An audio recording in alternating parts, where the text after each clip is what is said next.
As a non-commissioned officer, I accept. NCOs from across Indiana gathered at Camp Atterbury on Saturday, August 29th to show their support for the Army National Guard's newest non-commissioned officers. 41 soldiers stood in front of honored guest Command Sergeant Major John Gipe to recite the NCO Creed and cross through the NCO Arch. The Arch is a symbol that all newly appointed non-commissioned officers must pass through, indicating their transformation from soldier to leader. Newly inducted Sergeant James Wood of Muscatatuck Urban Training Center spoke about the pride and responsibility of an NCO. Well, I'm proud. I know I'm a leader. I think the backbone of the Army is NCOs. We're leaders, and we are the ones that get the job done, so that our officers don't have to do this sort of thing, you know. And so I'm just proud to be a leader. Participating soldiers incorporated skits during the ceremony explaining the history behind the promotion. Guest speaker Command Sergeant Major Gipe stressed the importance of becoming a non-commissioned officer. This is a big step for a soldier when they make that transition from being a soldier to a non-commissioned officer. That's a huge step, because it's not just a rank. You know, it's a job title, it's a duty description. It's all about taking and earning responsibility, and now you're a leader of soldiers instead of a soldier. So, for the Indiana National Guard, I'm Specialist David Bunnell. It looks like a scene straight out of any horror film. Piles of rubble, people lying on the ground screaming in pain. But this is no movie set. It's a training lane conducted at the Muscatatuck Urban Training Center in Butlerville, Indiana. For a week in August, the Ohio Army National Guard's 73rd Chemical Battalion teamed with the Ohio Air National Guard to turn parts of Muscatatuck into a disaster response exercise. The exercise is part of a chemical-enhanced force package program designed to provide immediate response capabilities for disaster site control. The task, to set up a decontamination station in under 90 minutes in a real-world environment in order for a search and extraction team to rescue and retrieve wounded personnel for decon. Using real people placed inside vehicles and under piles of debris, the soldiers and airmen faced challenges unlike many of the other training sites they had used in the past. Really realistic stuff here, especially like on the rubble piles and stuff like that. The victims for our training are just outstanding. I mean, I've never seen so many victims brought it to us at one time, and it's just stuff that you'll see in real life. The soldiers and airmen made their decon construction time with 22 minutes to spare as new training elements were placed in front of them. Air Force Staff Sergeant Christian Bandy was impressed with the training received. It's a lot of hard work, but at the end it's really rewarding. The 73rd Chemical Battalion Surf P team plans on returning to Muscatatuck for a facility-wide scenario in November of this year. For Muscatatuck Urban Training Center, I'm Specialist David Bunnell.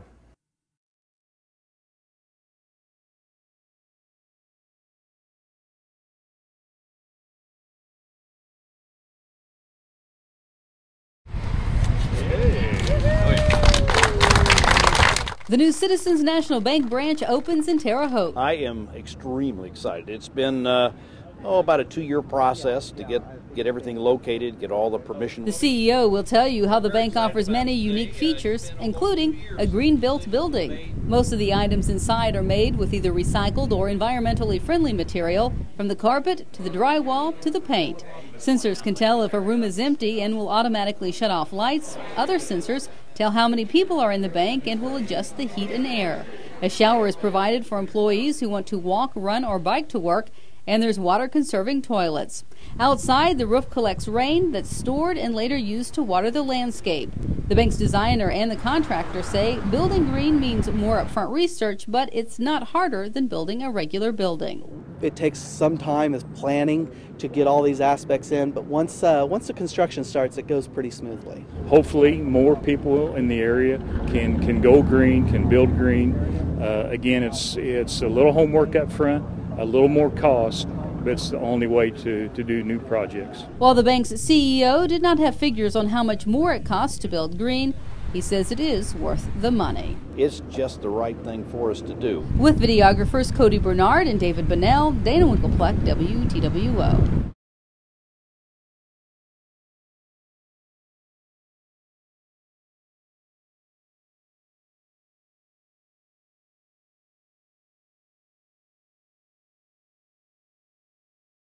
sad, and real hurt. I'm from Gary, Indiana, up that way rather, and with him being born from there, I mean, immediate shock, too sudden, too soon, lost a legend, really. It's a terrible thing that happened, and join the world community in giving best wishes to his family, and we will certainly keep him and his family and his fans in our prayers. I was shocked and really just kind of sad. I've grown up listening to him all my life from ABC on, so just I'll miss him. My mom, she came into my room and told me Michael Jackson's dead, and she just started crying. I was like, oh my God, I didn't really know, and everybody texting me, everyone's blogging about it. I just feel really bad. We just always enjoy helping the public. That's what we kind of do on our days on the job and our days off the job. We try to do a little voluntary work to help out as much as we can. Yes, this is just a prelude to our real build. We're going to try to do this, and then we're going to do one other build ourselves, a home, and help out just a couple team builds, and then we're going to try to do a house just ourselves here, hopefully within the year anyways.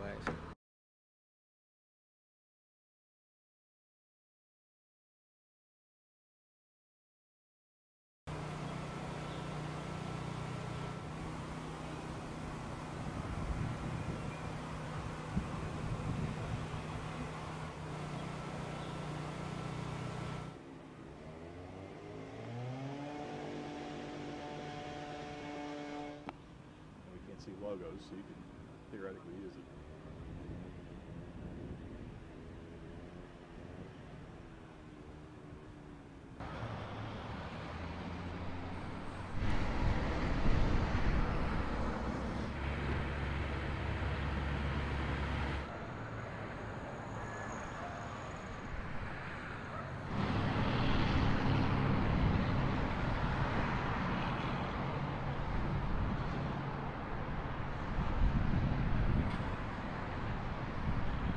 There's not a lot of money in preventing stuff, as it turns out. I mean, or simply the opinion of experts, and it's really versus by 2020. Now you think about that. Okay, 25%, she said. 25 employer type people, business leader type people, anyone. There's room for improvement there. I also want you to understand that it's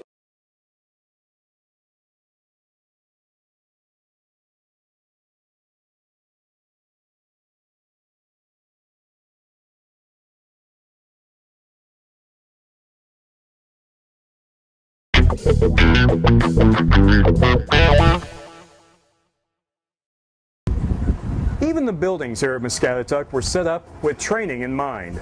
But even though the buildings can take a lot of punishment from all the training, you still have to be careful where you step. It's still a long way down if you get too close to this edge.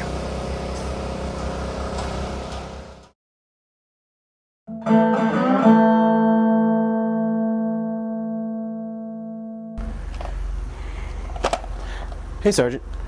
Have you seen the lieutenant? Not lately. Probably lost. Again. Hey, guys, how do I get over there? Sir, you have to go down the stairs there, come through the building, and come up those stairs over there. I can make it. I can make it. It's like 100 feet. You don't think he's going to try and... He's going to jump.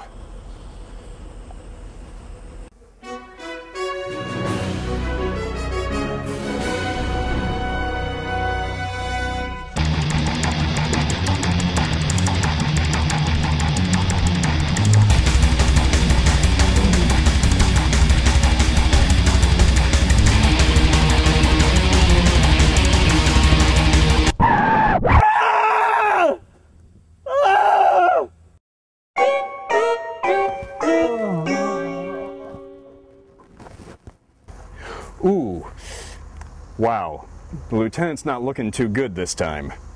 So this is a perfect opportunity for me to tell you about what to do in case somebody does get hurt or there's an accident while you're here at Muscatatuck.